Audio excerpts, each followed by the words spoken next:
untuk memaafkan diriku. Sungguh bukanlah maksud hatiku ingin menyakiti dirimu. Biar pengen nanti keholong roha.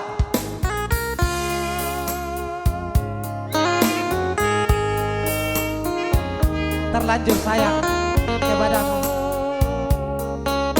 Oh, bahasa madu ngama mau maju pahit aki. Hehehe.